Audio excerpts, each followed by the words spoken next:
Assalamualaikum warahmatullahi wabarakatuh. Perkenalkan, nama saya Desi Andani, NIM A1C120012. Perkenalkan, nama saya Asif Triandayani, NIM A1C120070. Saya Delvina Arnaini Putri dengan NIM A1C120074.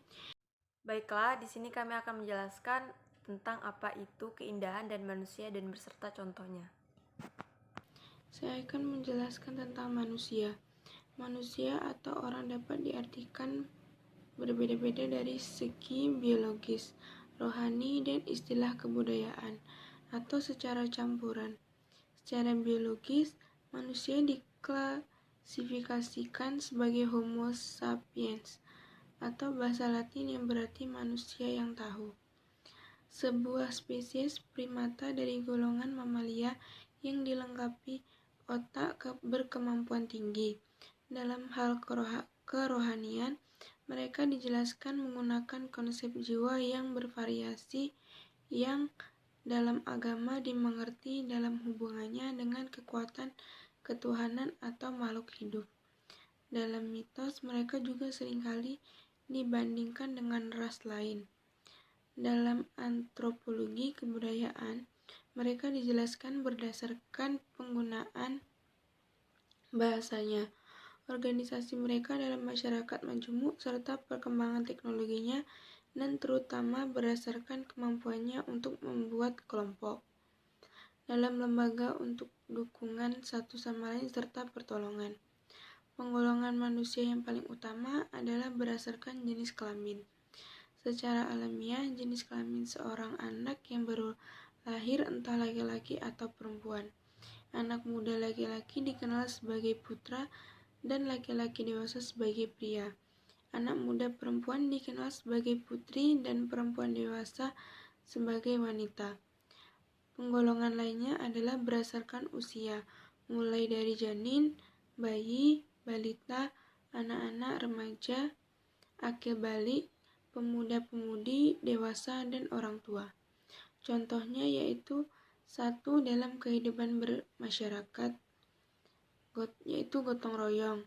Gotong royong merupakan suatu aktivitas yang sangat signifikan dalam kehidupan masyarakat, di mana manusia atau anggota masyarakat saling bekerja sama dalam suatu kegiatan yang bertujuan baik bagi kepentingan bersama. Yang selanjutnya itu saling membantu tanpa pamrih.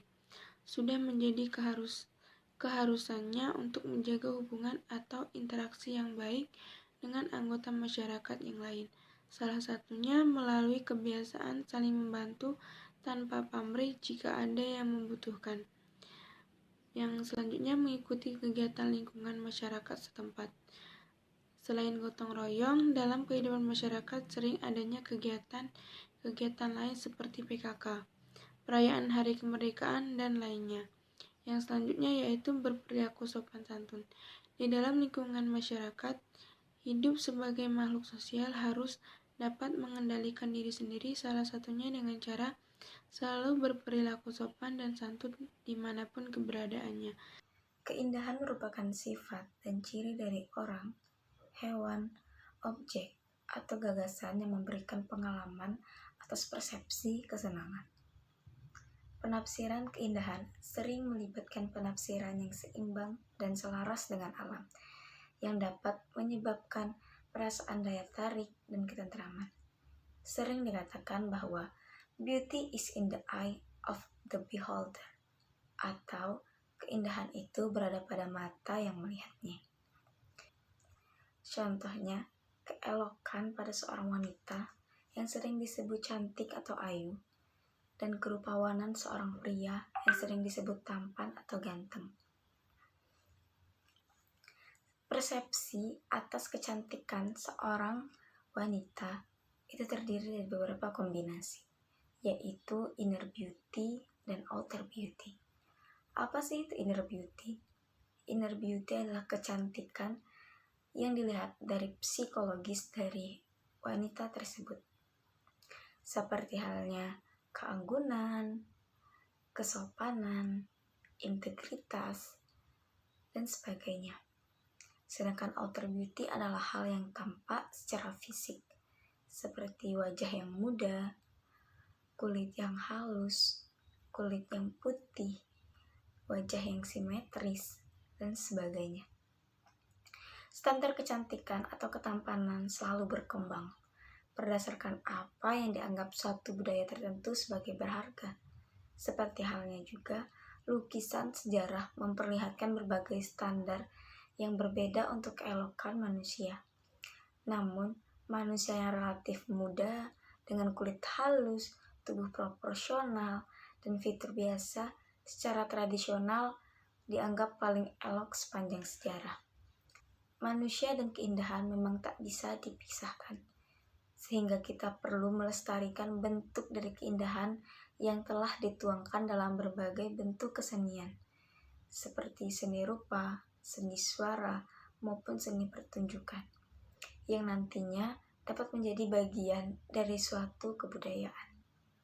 Keindahan tak dapat dipisahkan dari kehidupan manusia, dimanapun, kapanpun, dan siapa saja dapat menikmati keindahan. Baiklah, berikutnya adalah puisi dari kami yang berjudul Bukan Elok Sang Penentu. Paras selayaknya harga mati dari nilai untuk diri. Katanya paras hanya bahan hias fana cipta dunia. Semua elu-elu yang penting itu isi di hati. Nyatanya semua lakon paras bak sang putri tetap jadi harga mati. Memang masih patokan segala nilai pandang untuk diri.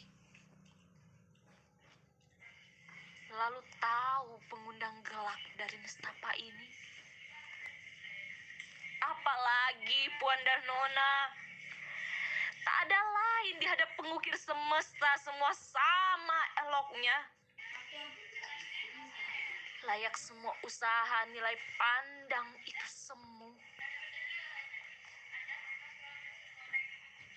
Nirwana pun merentang untuk siapa yang bersih, bukan siapa yang elok. Manusia paling sempurna sudah lama disuarakan. Lantas kenapa dipertanyakan lagi? Siapa yang mengungguli, siapa yang pantas dipunggungi? Hei, sekali lagi dengar semua sama eloknya. Jika mau lahirkan tanding, biar watak bahan timbang para juri. Paras hanya ilusi, nantinya pasti jadi prasasti. Semua jelas. Perangai tetap jadi alas dari segala pandang. Saat mulai atau semua resmi dinilai sang juri. Sekian hasil dari kami. Wassalamualaikum Warahmatullahi wabarakatuh.